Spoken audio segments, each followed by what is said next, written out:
Assalomu alaykum qarindoshlar. 500-chi qismga xush kelibsiz. Biz bu qismliqda yangi shu terminalning o'zida tahrirlash to'g'risida to'xtalamiz. Odatda biz 5 izqini, ya'ni 5 script, 5 izqini yozgan chaqda biz ayrim bir tahrirlagich ichib, uning ma'ni yozdik shunaqa, mousepad. Endi qanday qilib biz mush terminalning o'zida bevosita yozolmaydik buni? Nima uchun ayrim bir hujjat yozamiz? Buningda bu darsda shu to'g'risida to'xtalamiz. Unda olsa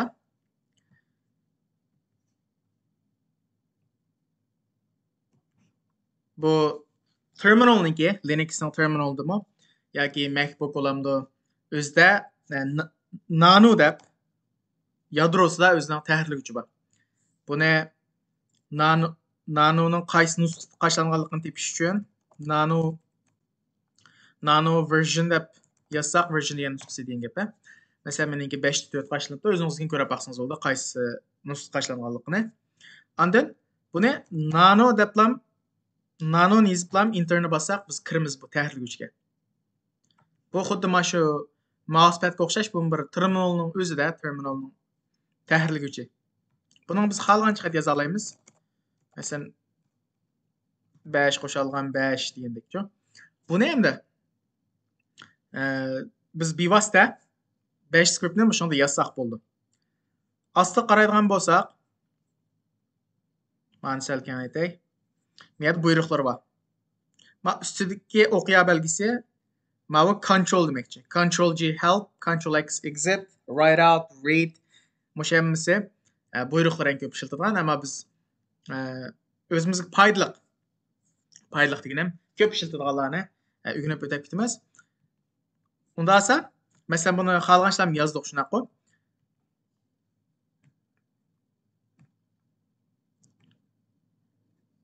Men mana o'chirtayamizmi? Biz 500 qini yozgan chaqda biz xohlagancha yozib qo'ysak, buni 500 qi deb bu tahrirlagich to'nimaydi. Biz tahrirlaguchga mening yozib atqanlarim 500 qi deyish uchun qanday qildik? Men oldingi saat dars o'tgan hashtag undash belgisi yanto siziq bin yanto siziq qanday 5. Buni yozgandan keyin andan keyin bu tahrirlagich bu 500 ekan deb to'naydi. Ondan buning qanday eco masalan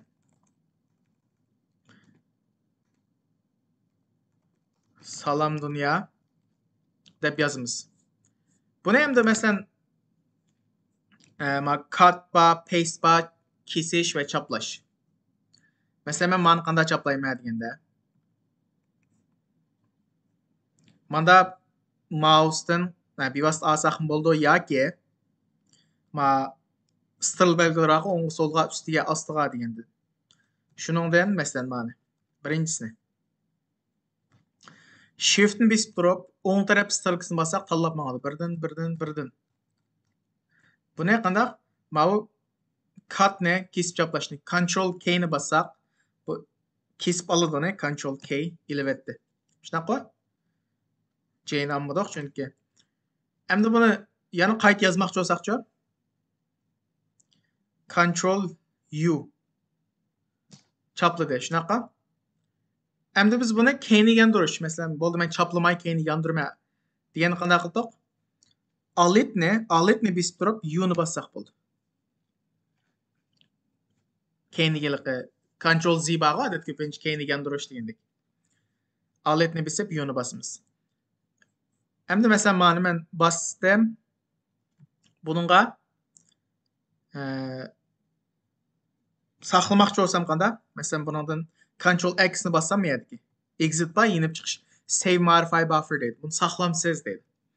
Y ni bossak hozir ko'rib Y ni bossak saqlaydi. Yes. N ni bossak no. Undan keyin cancel. Qaytib ketaman. Tahrirlash qaytib bormaydi deganda masalan Control C ni bossak asli qaytib keldi. Control X ni bossak saqlamsa deydi. Undan keyin yes ni Y ni bossak qanday? Ismini nim deb ism qo'ymaymiz. Masalan Salam deb ism qo'yib qo'y, chekit sh. Hamda interni bossak saqlandi degan gap. Biz bu nima deganmiz? Mana.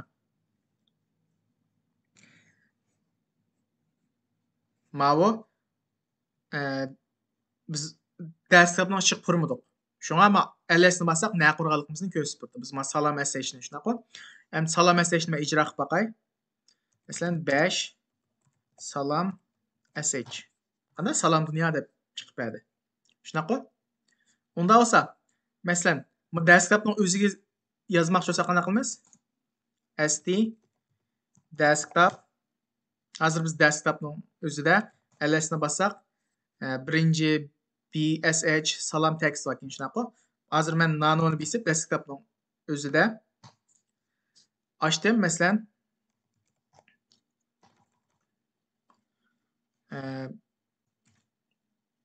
500 üçün qanda yazdıq. 1005. Hem de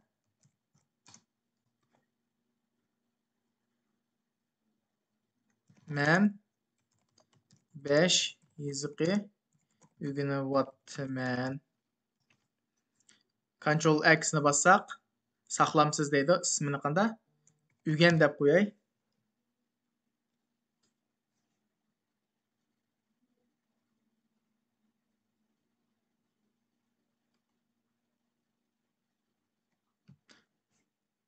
Qaytikiray, nano.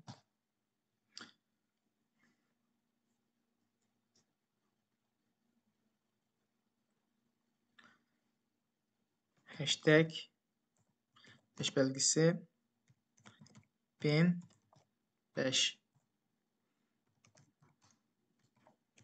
Mən 5 yazıqı ügünü vatmən. Ctrl X, modify yes, y-ni bastıq. Hem de ismiga qanda ügən chekit sh. Enter'ni bassaq, mana bu yerga sol taraf qarasаңыз qurib bədi. Hem bunu qanda açımız? Yurgizimiz desək, chekit yantu sızıq, ügən chekit sh. Permission denied deydi. Çünki biz bununla qana qılmadıq, ruxsat vermədik. Mən aldığım saat dərsdə ötken qanda ruxsat verdik.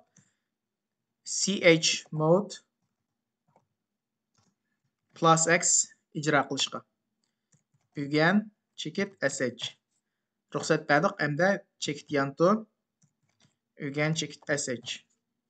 Mən baş yazğını yönətməyəm. Hem de biz təhrləyələmdik. Qanda təhrləyimiz məsələn bsh-ni yazğandık o. Bu bsh-ni miyə yazğandık. Bunu hem de miyədə açalamdık. Qanda açımız. Mousepad açmay. Terminalın özü qanda açımız, qanda tərləyimiz deyəndə bu. Nano bsh-ni basımız. Aşağıdan açıldı. Nano'da aç deməkdir. Qaranlı mana. Nano'da içildi. Biz bunu hem de bir oxşamaydı yer nima deyəndə Maya'da mouse knopkası mouse.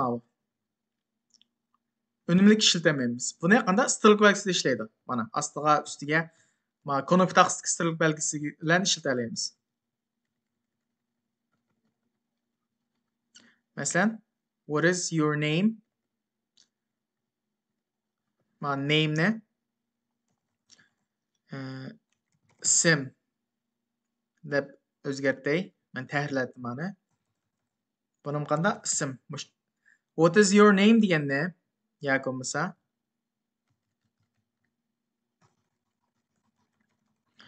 Men Uyg'urchalamazay. İsminiz nima? Buni ismingiz nima deb savol so'rdi. Besib chiqadi echo deb. Andan keyin sistemaga bizga chiqadi ismingiz nima? Ammo read degan qanaqa funksiyasi bor deganda bizning javobimizni saqlaydi. Ism degan nima deb ism qo'ysak, masalan, mana ism deb qo'ydik-ku. Direkt saqlab turdi. Andan keyin biz uni ismimizni kirgizgandan keyin qanda hello ash saqlab qo'ygan yerdan o'qi demakchi. Hello degan o'qini qanda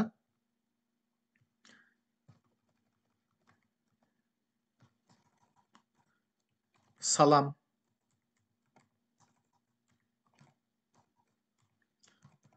salam sim dedi. Buni ham qanday saqlaymiz? Ctrl X ni besib